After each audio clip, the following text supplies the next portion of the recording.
Well, it's been a month since the last time I recorded, and I've had a chance to make a few more things since the last time I made a video. So we're going to talk about some of the things that I've been working on and also some of those thoughts that I've kind of gathered along the way.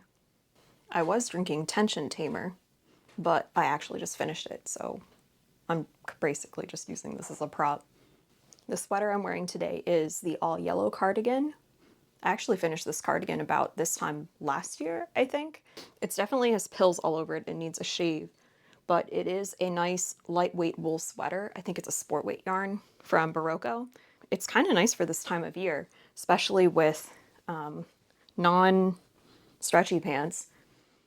These pants, by the way, I made from bed sheets, and they're very nice for this time of year. Mostly what I have to share is socks today. Go figure, that's what I was so excited about last time. And really, still, that's kind of what I'm in the mood for. So that's mostly what I have to share with you today. So last time, I think I said I was working on a pair of socks with some Joann's yarn. And I believe it was this sock in particular, right here. This yarn is a KC Sock Star yarn. It was made for Joann's, I think. This is just like a standard sock weight yarn with wool and polyamide. And so far, this base yarn has held up pretty well. It's a little bit fuzzy from washing, but honestly, I think it's just the way it was washed, probably. It's not really much different from any of my other more worn socks that I have. I believe last time I said I was going to try to do this one with a heel flap. I had done the toe and I was part way up here. And after attempting to do a bottom-up heel flap, I gave up because it wasn't quite working the way I wanted to. I didn't really like the texture of it. So I just ripped back the extra gusset rows that I had done and then just did a standard German short row heel with the green yarn that I had bought. And in general, I think the sock is fine. I've still I don't know, I still kind of feel like maybe the fluorescent colors were a bit of a mistake. It just looks a little bit crazy. Certainly crazier than like what I typically like to wear, but they're socks, so it's fine. But here's kind of the issue that I found. If you take a look, oh, and here's the contrast, by the way. So I did alternating toes, heels, and cuffs, which I think is kind of fun. I did not bother to check what the repeat was going to be, so it's like, I don't know, it's fine, it's whatever. It does not matter. This is the thing that I do not like actively about these socks. So it almost looks as if I line these up here, as if I had made the green part of the cuff longer than the orange, but I didn't. It's the same row count, same needle size, and as far as I can remember, same tension, though it might not have been. But anywhere that there's orange yarn here, it kind of seems like the orange has shrunk. Maybe less on, no, it's probably still the same on, shrunk on the heel also. Like it's really noticeable on the toe.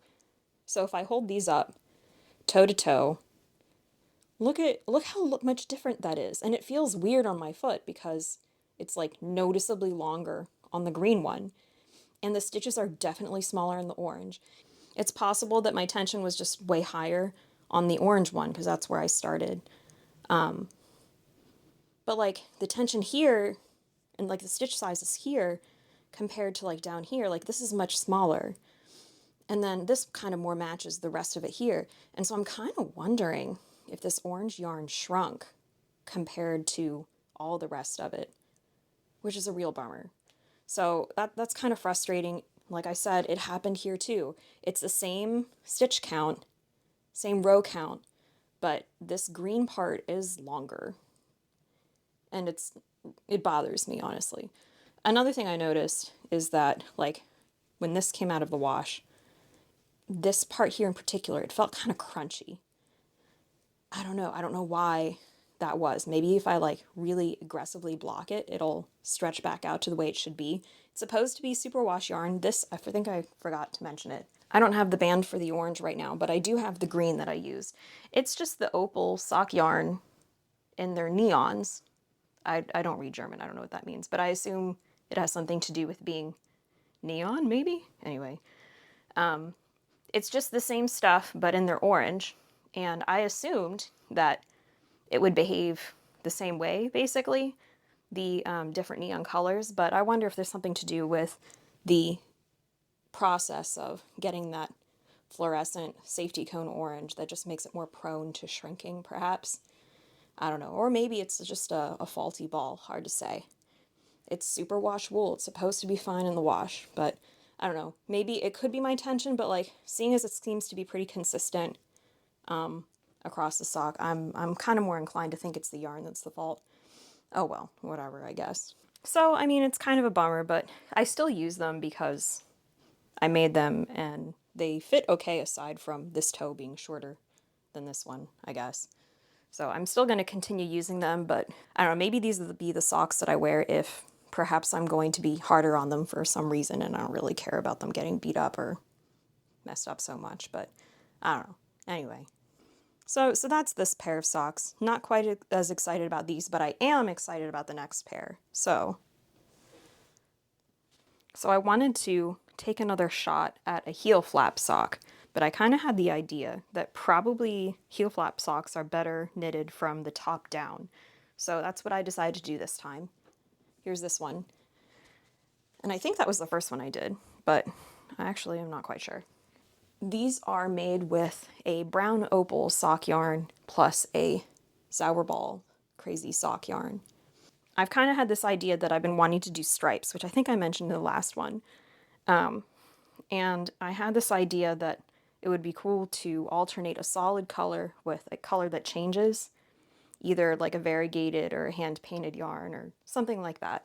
So that's what I tried with this one, and I really like these socks. I started top down, so I actually did a tubular cast on, and I rearranged that cast on to do a 2x2 rib, and I feel like that's probably my favorite way to do the tops of socks now.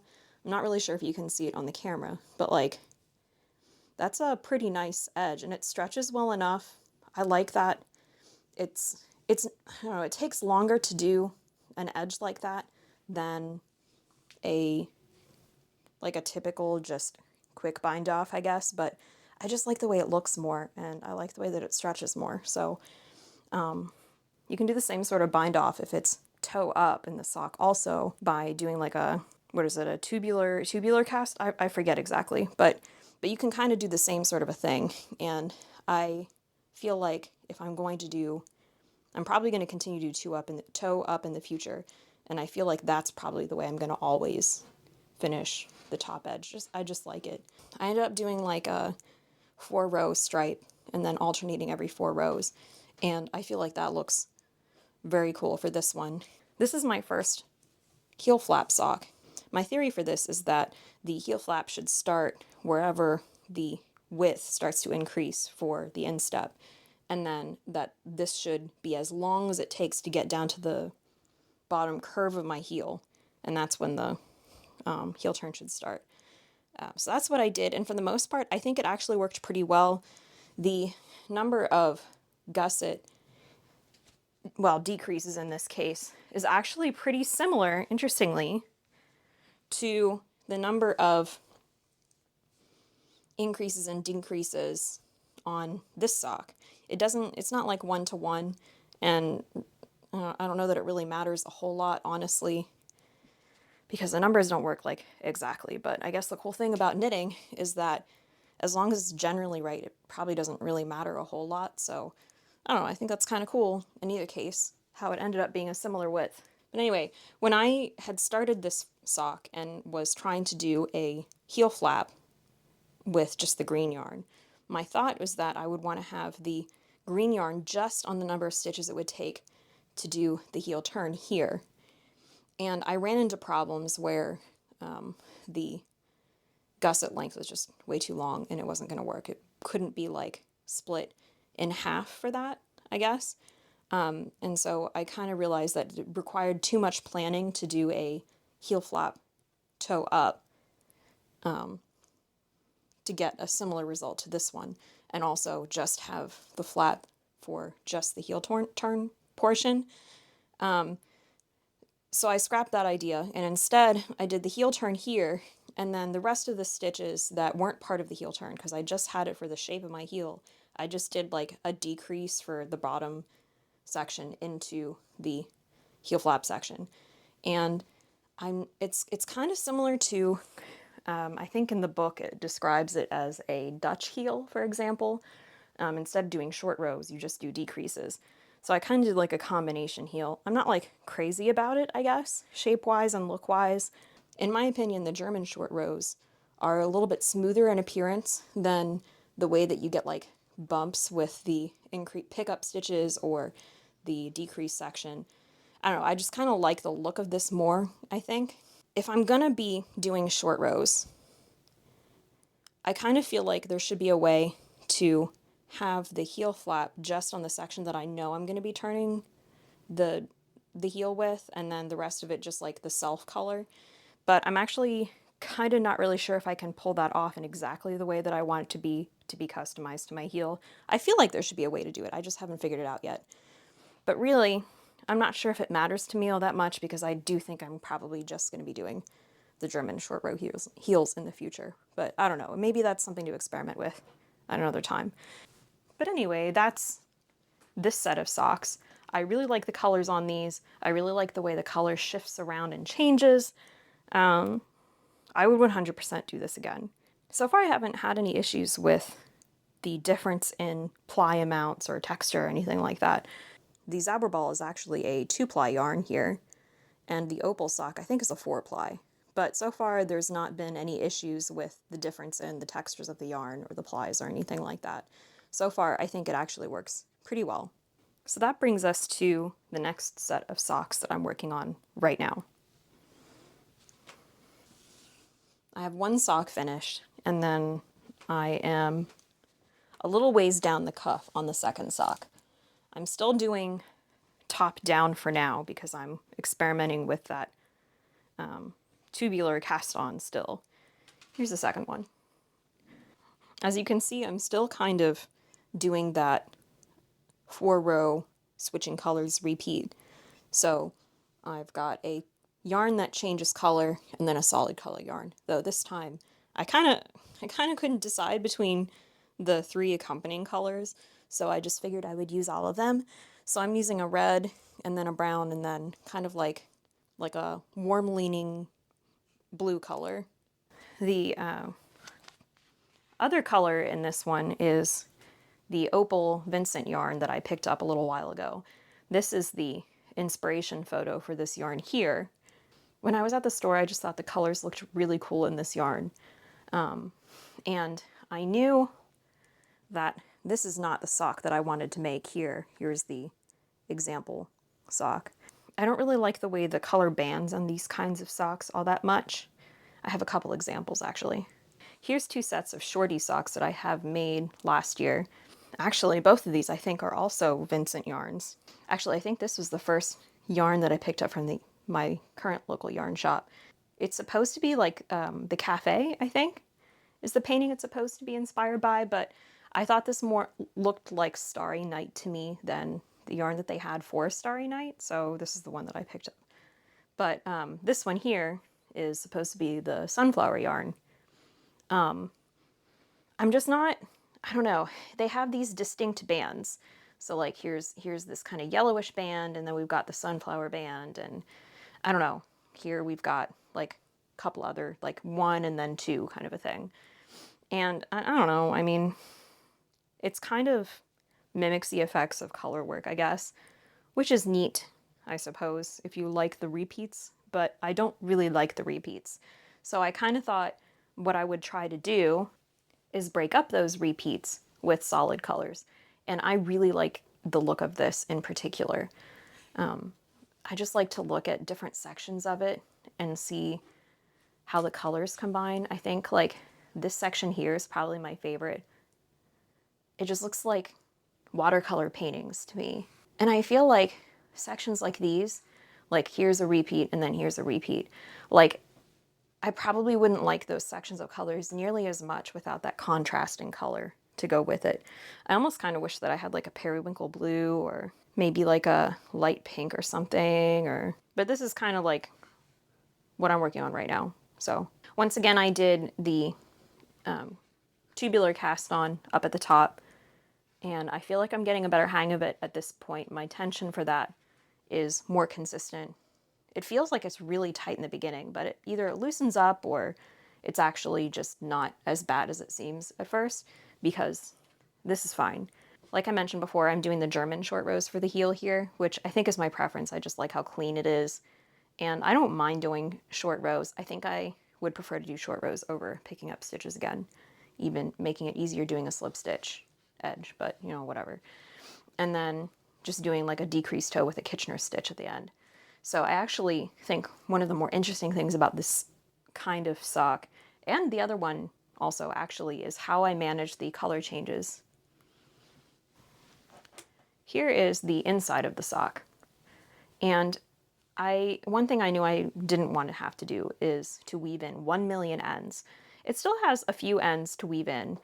I mean, there's 2 ends for each color. So in an effort to minimize the number of ends I had to weave in, instead of cutting for each stripe, what I actually did is I basically did kind of like a float, and I just carried it behind until the next time I needed it. I'll show how I did that in just a minute. But I find that it is a little bit thicker there when I'm wearing it, but I generally don't notice really all that much. Maybe other people would be more sensitive to that because it is like a float. It's like a little loop back there. And here's that same side again where the color change happens, but from the right side.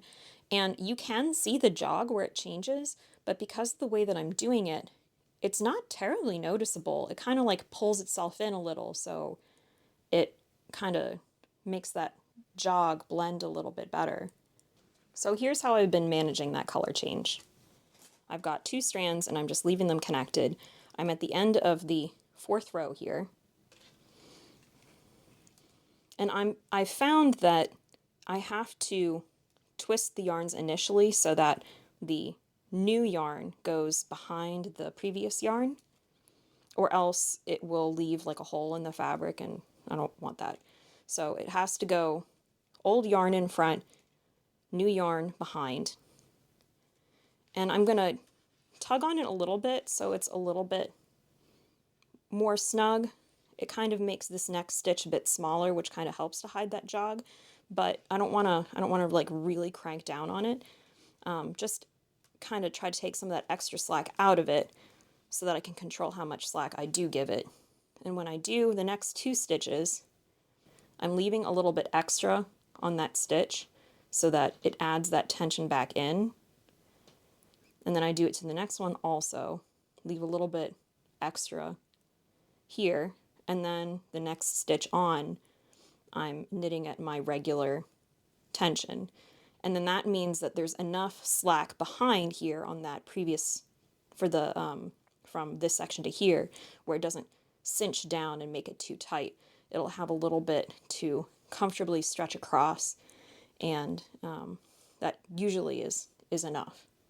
Right now I'm just working on a 4-row repeat for these stitches, but I kind of wonder how that sort of, the float across with the ends, I kind of wonder how that would work with a thicker stripe repeat. I like the look of the 4-row repeat, but I would like to experiment with that a little bit and see what else this could work for. Because really, I don't know, I've made my peace with weaving in ends, but I mean, I don't want to have to weave in 100 ends for just one sock. So far, I'm kind of undecided as to whether or not I prefer a toe up or a top down. I still kind of feel like maybe it matters depending on what you're planning on doing with it. So, for example, if you want to do a heel flap, it seems like you can do a toe up sock with a heel flap. It's just, it seems to me like it requires a little bit more planning ahead. And it just, the way that the texture of the decreases for that heel flap works, I just don't really like that. I don't like the way it looks, and I don't like the thickness of it for the decreases. And to be fair, maybe it kind of evens itself out as you wear it, but it just kind of seems to me like heel flap socks are just easier knitted from the top down. And also, it seems kind of to me like if you're not really sure how you like your socks, if for example, you have like me, like you have a high instep, or you have narrow heels, or like any of those adjustments that you might have to make for sock fit, it kind of seems like maybe for the first time, a top down sock is kind of the way to go. And I did kind of feel like even for the German short row socks, even with a gusset, I still kind of felt like it might be a little bit easier to figure out your fit from top down. I've had some issues with my other socks being a little bit short in the foot, and it works fine. Knitting just kind of stretches and warps to fit kind of whatever, like to a degree. But it kind of seems like my socks where the foot is a little bit shorter, it pulls the heel down into the body of the sock so that it still fits and it works fine. But if the length of the foot was more accurate, it would sit where it's supposed to. And so I kind of think that it was easier for me to figure out that right fit from the top down, I guess, for whatever reason. So maybe for beginners, top down might be a little bit better.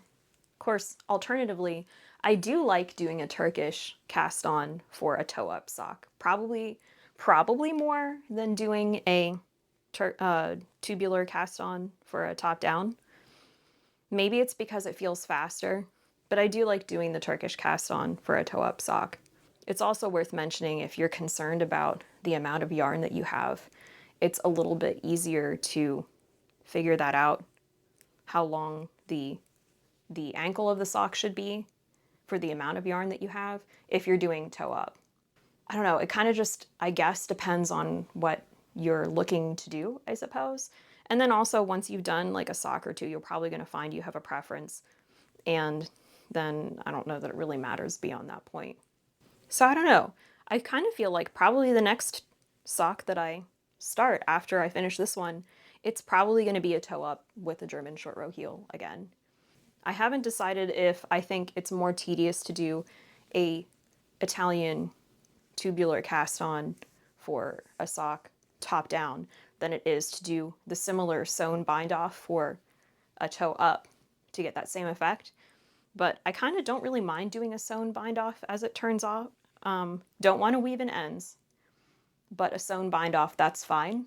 Anyway, I do find that I prefer a 2x2 rib, and I do like the tubular either cast on or bind off with that rearranged stitch for the 2x2. I resisted it for ages because I thought it was going to be tedious and I thought it was going to be kind of weird. And to be fair, if you know what to look for, you can see it because it is rearranged.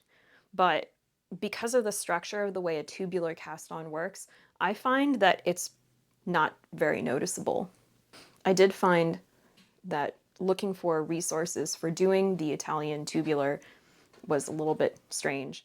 It seems like the terms are kind of used interchangeably, and I haven't quite figured that out yet. The Vogue knitting book, the Vogue Knitting Ultimate Knitting Book, isn't very helpful actually for this one. It has a couple of tubular cast-ons that it suggests, which are nothing like what I found when I was trying to research it, so I don't know what that's about. They seem to use a lot of waste yarn for it, which, I don't know, maybe that's fine, maybe that's better, I don't know. But it kind of seems like there's a couple different things that are called Italian tubular cast on, or just Italian cast on, or tubular it's kind of strange. I'm not really sure what's going on with that. But kind of regardless of what it's called, I guess, I like the edge that you get with a tubular cast on or bind off, especially for that rearranged 2x2 rib. So I feel like that's really all I have to talk about socks right now. So maybe now would be a good time to move on to spinning updates. So here's something I've been working on. I've been rearranging this room to make it hopefully a little bit more suited to spinning specifically. This whole section over here used to have a bunch of plants on a shelf, and it was a big mess. And so I've been kind of slowly migrating those over. And this shelf over here kind of mostly works for most of the spinning stuff now. For now, here's the drum carder that my husband made over here, and I've got like various bins with fiber and stuff. And then of course we've got the double drive traditional over here, which is what I'm currently working on. This fun thing here um, is a it was a martial arts bow staff, but over time they just get beat up and smashed to bits, and so like gradually over time you cut them shorter and shorter and they become other tools. But this one has become a distaff, which is kind of fun. So I'm working on a spin right now, actually, and that's the fiber that I most recently processed with the drum carder. So I've been using that for that single right there. It's still a mess right now. I'm like, this table over here just kind of, the ball winder just kind of lives on it for now, and I can move it to wherever. But I kind of have the idea maybe the ball winder will go attached to the bookshelf. I'm not sure yet. But I'm still kind of figuring it out over here, which I'm not going to show you because there's a whole bunch of stuff on it. I've got my new to me 1914 Singer, which is kind of fun. Maybe that's for another day. But for now, this corner. Oh, and then here's another the 1940s Singer with a motor over here. That, I mean, whatever. Right now, this corner over here is kind of like, or this wall, I guess you could say, is like the crafting wall, and I'm kind of trying to figure out exactly how I want that to go. So let's get a little closer and I'll show you what I'm currently spinning. So here's the Lazy Kate that my husband made for me. Um, I have since learned the drawbacks to having this style of Lazy Kate. It kind of tends to like wind around the top this way. Um, you can still kind of deal with it, but it is a little bit annoying. Currently, I've got 3 finished singles, though. This one, it's a little bit small, so I think I'm going to add more to it. But kind of what I feel like I have in mind is a heavier gauge project. And really, when I hold these singles together, and of course this isn't like great here, but if I hold these singles together and ply them together kind of loosely, they're not as thick as I would like them to be. Here's 3 together. I kind of feel like I would like them to maybe be worsted weight. So if I compare this set of singles here with like a strand of worsted weight yarn, it's like just a little bit shy. And of course this isn't done plying, and it's not as fluffy as it should be. But like some section of course are going to be a little thinner and some are thicker. But like here's like some worsted weight yarn that's commercial yarn, and it looks like maybe just like visually it looks like it might be kind of like a sport weight maybe. And the pattern I kind of have in mind is a Sari Nordland cable pattern. Maybe. I'm thinking about it. And so I'm kind of thinking it should probably be at least worsted weight, and this is not it. So I decided I should work on another single, and then the 4 together should probably be fine. This is just Montedale fleece. It's a fleece that I got from a local fiber festival back in the fall. It's definitely like a needs work fleece. It's just, it can be full of neps, and it was real dirty, a challenge to work with, but it was inexpensive, and it's been fun to learn with, I guess, aside from some of the issues. I know from experience in working with some of my yarn that probably this will be fine when it's actually finished, and I just kind of like pick out any like neppy bits as I go, as I find them. And the finished product probably not going to be noticeable at all. Kind of seems like if I'm not careful, this yarn's going to end up with some yellow sweater yarn mixed in with it. Generally, I'm trying to shoot for a more woolen yarn as much as possible, as opposed to a more worsted, and not meaning worsted weight as in the gauge of the yarn, but more of like a fluffier yarn rather than a sturdier yarn with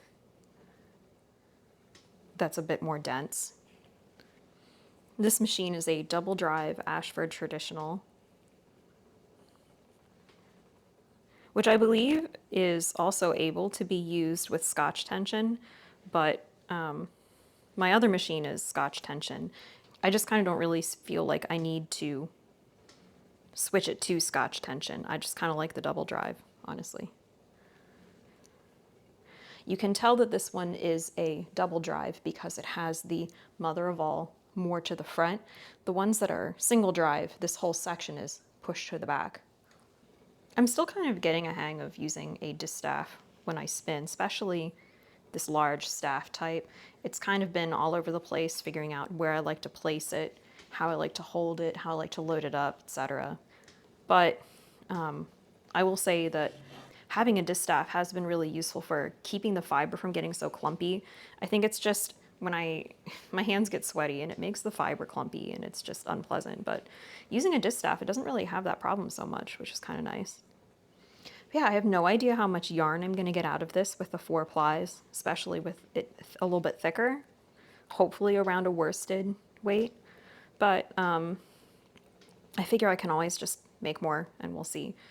But considering I seem to pretty consistently spin at the same fairly fine gauge, just kind of like what I naturally spin at, it just kind of seems like why fight it and try to spin thicker when I can just make a whole bunch of thin singles and then ply them together. I kind of feel like I like the idea of dyeing it. I've experimented a little bit with using RIT dyes, and I understand why people don't like them now. I think it's what's called a union dye. It's a mix of types of dye, and the bath does not exhaust or dye the fabric super well. So I'm probably just gonna have to put in an order for some powder dyes and experiment with that. But I don't know, maybe like I'm kind of feeling yellows lately. Maybe I'll dye this like a yellow color of some kind, or I keep talking about like a periwinkle blue. Maybe I'll do something like that. I don't know. I could leave it its natural color, but I kind of feel like a bright color of some kind would be more fun. Oh, I also probably should point out, I like to spin and draft with my other hand. I think most people usually spin the other way around. This is just more how I'm more comfortable. I like using this hand to control my left and then my right hand to draft, basically. And I kind of find, I don't know, because this machine isn't set up for left hand spinning, it's like a little bit awkward. My leg bumps against this, and I've also heard that that's kind of a general complaint with the double drive version of this machine. This kind of sticks out awkwardly for your leg. Oftentimes I will spin with my other leg, but I'll like switch to whichever. And I don't think it really matters all that much. So if it looks a little bit weird to you, it is, but it still works just fine. Okay, so now we have that same 3 ply from before, but I've added the 4th ply to it that I was just spinning. And I actually think this is the first time I've checked it with 4 plies together. And then the commercial worsted weight yarn from before. And visually, just looking at it, and of course, not finished yarn, I expect because this is Montedale and it's real crimpy, it'll probably fluff up even more than it is now. But kind of just visually, I feel like that looks pretty good for what I want it to be. So I'm going to continue working on that later, and I'll apply them up, and then, I don't know, later on I guess we'll see what I get out of it. But I'm pretty happy with it so far. Oh, so here's something I forgot I wanted to talk about. This video is just kind of starting to turn into, here's a cool thing that my husband made for me. And here's another one of them. So I was thinking like, this is not going to be super useful, but I was kind of thinking maybe it would be neat to have a tool to separate the plies just to keep it a little bit more organized. And I asked for a tool that had like little grooves in it that I could like set the different plies to and then like hook them down somehow, and just help to keep the plies a little bit more, a little bit more, like I said, a little bit more organized. I have not got a chance to try this yet, but this is just the first thing he threw together. And it's kind of cool because it's like a new, like flexible filament he got. So like, it's like rubbery. I didn't know that was a thing that you could get. So I don't know, I guess stay tuned to see if this thing is any useful. I'll probably have an entirely different unit next time, especially if it turns out that this has issues. But like, it's an interesting concept. So that's kind of fun. It has occurred to me that I have no idea how to record spinning. And I guess it's a good thing I'm moving things around in that room because I have no idea how to set up a shot for that. So hopefully that worked out. I guess we'll find out together. But that is something that I've been spending a lot of my crafting time working on, to be fair. So I suppose it's fair to include it, but I guess stay tuned to see what I decide to do with that yarn, I suppose. So I guess the last thing I want to talk about is something that I am getting ready to start. So I guess like upcoming projects. I bought this sweater from American Eagle, I don't know, like 7 or 8 years ago. It's funny because they're both yellow. One of the reasons I got this sweater is because I really liked this texture that it has. This was in a time where I was buying cotton sweaters, and this one is I believe actually this one is a cotton poly blend. It's actually surprisingly held up pretty well considering. It's a bit pilled in places. It's a bit heavy for what it is, I guess because of the cotton, but because the stitch is so light, it works decently well as a warmer weather sweater. I've kind of had this idea, even really since before I started knitting sweaters, that I would like to copy this sweater essentially. Mostly the texture, but in a fiber that I actually like. Construction-wise, it's not really all that interesting. This is, of course, a machine knit sweater. From what I can tell, looking at it, it has been knit from the bottom up. The band was knit as part of the first pass as opposed to sewing it on later. And it just has drop shoulder construction with rectangular sleeves essentially. Should not be hard to copy. Pretty straightforward. I've just been dragging my feet on it, honestly. So let's go to the other camera and I'll show you my swatches. I'll probably talk about exactly how I did this another time, but here's the 2 swatches I've made so far. It's a little bit deceptive because I had miscounted when I did the second one, and there's like an extra row that you can just ignore basically. But surprisingly, I kind of felt like this one was too open. This was, I think, size 6, which is recommended on the yarn, which, by the way, is this one by Universal. It's the Deluxe DK Tweed Superwash. And it's got, like, little tweedy bits in it, which are kind of fun. It's green, which is my color, apparently. But kind of unfortunately, you don't really see the tweedy bits all that much. But I still like the look of it, so I've decided it's fine. But this one was done in a size 6 needle, and I felt like it was a little bit too open, so I tried a size 4 needle. It's not really all that much different, considering the kind of stitch that it is. It just kind of makes a really big open fabric. I guess that's fine. Maybe my tension was different on each day, but I'm going to go with the size 4 needle, and I'm going to try that. The way that this particular stitch made, from what I can understand, I couldn't find like a name for it, but I think it's like a kind of ribbing that's usually only really done on machine stitched items from what I could find. And I did my best to kind of figure out the stitch just by looking at it, but I also found somebody who had also figured it out ahead of time. And it's basically a 1x1 rib, but it's a 4-row repeat. So you do 2 rows of regular 1x1 rib, and then on the second one you pick up into one of the stitches, and then on the third row you pick up again into that same stitch. And it kind of ends up with this sort of waffly sort of texture, which I really quite like. I kind of struggled for a little while with the idea of, should I just try to copy a machine stitch sweater when you can just buy one? But honestly, this is what I like, and so I'm going to do it. So here we are, I guess. Really, this is not going to be a complicated sweater. I'm just kind of winging it. It's not going to be hard. I'm not doing anything really all that exciting construction-wise, but For whatever reason, I've just been struggling to get myself to actually get it started. So this is just as much me making myself start as anything else. As you can see, the sun is coming in, so I think I need to switch back to the other camera. It would seem that the construction on this one is real straightforward. They pretty much just go straight across for the back panel here. So this is basically just a big rectangle. They don't even like pick up any stitches for the underside for the armhole. It's just a big rectangular panel for the back. Not terribly surprising. The front panel, a little bit more interesting. It actually does have a bit of a slope coming up through here.